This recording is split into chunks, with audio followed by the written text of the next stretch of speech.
Assalamu alaikum everyone. Welcome to Learn Chemistry with Mariam. In today's video, we will discuss some basic definitions like matter, atom, molecules, elements, and compounds. These definitions are just not included in the subject of chemistry, but we go through these terms in the subject of biology, physics, and so many others. So let's start with the topic of matter. Matter what is matter matter क्या चीज़ है आपके around जितनी भी चीज़ें हैं जो कि जगह घेरती हैं जो मैस रखती हैं उनको आप एज अ मैटर डिफाइन करते हो so matter is anything that occupies space possesses mass and can be felt by one or more of our senses. आपके पास कुछ एग्जांपल्स दी हुई हैं milk coke bell and many others these are the examples of matter. In fact आपके सामने जितनी भी चीज़ें होती हैं लाइक फॉर एग्जांपल अगर आप अपने मोबाइल स्क्रीन पे ये वीडियो देख रहे हैं तो आपके हाथों में जो मोबाइल है that is a piece of matter. अगर आप चेयर पे बैठे हैं that is also a piece of matter. So let's come to the next point which is a substance. अगर आपके पास जो मैटर है वो प्योर फॉर्म में है तो वो मैटर का जो पीस है उसको आप सब्सटेंस कहते हो। प्योर फॉर्म का मतलब ये है कि उसमें जो उसकी जो केमिकल कॉम्पोजिशन है वो कांस्टेंट है, उसमें कोई दो या तीन चीज़ों का आपने मिक्स नहीं किया हुआ। Pure form of matter is called a substance. Definition is a chemical substance is form of matter having constant chemical composition and characteristics properties. Constant chemical composition की वजह से ही सब्सटेंस की करेक्टरिस्टिक्स प्रॉपर्टीज़ होती हैं।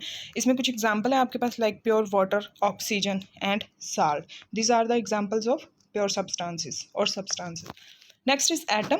Atom is the smallest unit of matter which can take part in a chemical reaction. It may or may not exist independently. Atom आपके पास किसी भी मैटर का स्मॉलेस्ट यूनिट होता है। स्मॉलेस्ट यूनिट का मतलब ये है कि आपके पास कोई भी जो मटेरियल है उसके बिल्डिंग ब्लॉक्स क्या है या आपके पास जो मटेरियल है वो किस चीज़ का बना हुआ है। आपके पास आपके सामने कोई भी पीस ऑफ मैटर हो, अगर आप उसकी बेस लेवल फंडामेंटल लेवल तक जाते हो तो that is made up of atoms. आपके सामने थोड़ा डायग्रामेटिकली भी इस चीज़ को समझाया गया है कि आपके पास पीस ऑफ मैटर है and which is compose of so many atoms. And इसके अलावा एटम के स्ट्रक्चर की में अगर हम बात करते हैं तो एटम के सेंटर में न्यूक्लियस होता है जिसमें प्रोटॉन एंड न्यूट्रॉन होते हैं और अराउंड द न्यूक्लियस आपके पास शेल्स होते हैं जहाँ पे इलेक्ट्रॉन्स रिवॉल्व कर रहे होते हैं। और atom may or may not exist independently. कुछ एटम्स ऐसे हैं, कुछ एलिमेंट्स के एटम्स ऐसे हैं जो independently as monoatomic substance stay करते हैं। लाइक आपके पास हीलियम, नियॉन, आर्गन, जितने भी नोबल गैसेज हैं वो मोनोएटॉमिक फॉर्म में भी आपके पास प्रेजेंट होती हैं।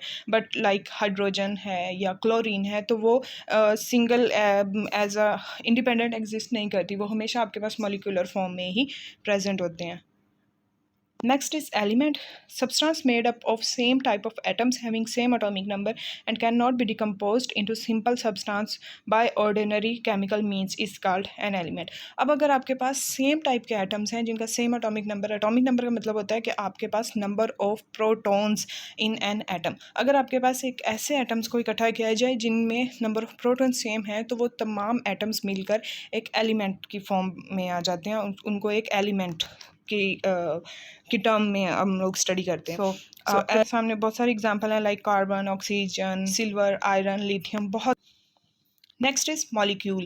Molecule is a group of atoms bounded together representing a smallest fundamental unit of a chemical compound that can take part in a chemical reaction.